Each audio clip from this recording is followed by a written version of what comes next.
மாண்புமிகு முதலமைச்சர் அவர்கள். மாண்புமிகு பேரவைத் தலைவர் அவர்களே,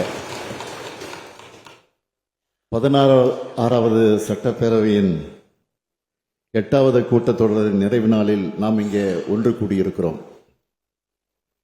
கடந்த 5 ஆண்டு காலத்தில் 5 நிதிநிலை அறிக்கைகள் அளிக்கப்பெற்று இந்த ஆண்டிற்கான இடைக்கால நிதிநிலை அறிக்கையும் வேளாண்மை இடைக்கால நிதிநிலை அறிக்கையும் வழங்கப்பட்டுள்ளது. அவற்றின் மீது சிறப்பான விவாதம் பதிலுரை வழங்கப்பெற்றுள்ளது. வேளாண் அமைச்சர் MRK பன்னீர்செல்வம் அவர்களும் நிதி அமைச்சர் தங்கம் தென்னரசு அவர்களும் சிறப்பான அறிக்கையையும் பதிலுரையும் வழங்கியிருக்கிறார்கள். இதன் தொடர்ச்சியை அடுத்த 2 மாதத்தில் மீண்டும் வந்து நிச்சயம் இன்னும் கூடுதலாக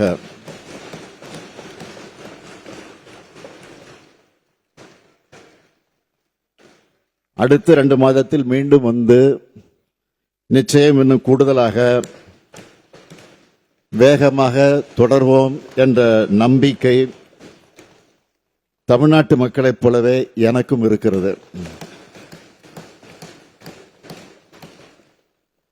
பகுத்தறிவு பகலவன் தந்தை பெரியாரின் சுயமரியாதை உணர்வும் சமூக நீதியும், பேரறிஞர் பெருந்தகை அறிஞர் அண்ணாவின் இன உணர்வும் மாநில சுயாட்சி கொள்கையும், தமிழின தலைவர் கலைஞரின் சிறப்பான நிர்வாகமும், தொலைநோக்கு பார்வையும் கொண்ட திராவிட மாடல் அரசை கடந்த 5 ஆண்டு காலத்தில் நடத்தி காட்டியிருக்கிறோம் என்ற மனநிறைவோடு நான் உங்கள் முன்னால் நின்று கொண்டிருக்கிறேன்.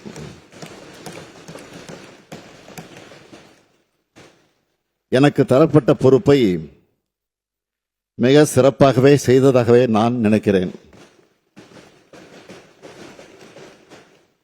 வரலாற்று சிறப்புமிக்க இந்த இருக்கையில் எனக்கு முன்னர் அமர்ந்த பலரும் இன்றைக்கு நம்மிடையே இல்லாவிட்டாலும் அவர் அனைவருமே போற்றப்படக்கூடியவர்கள்தான்.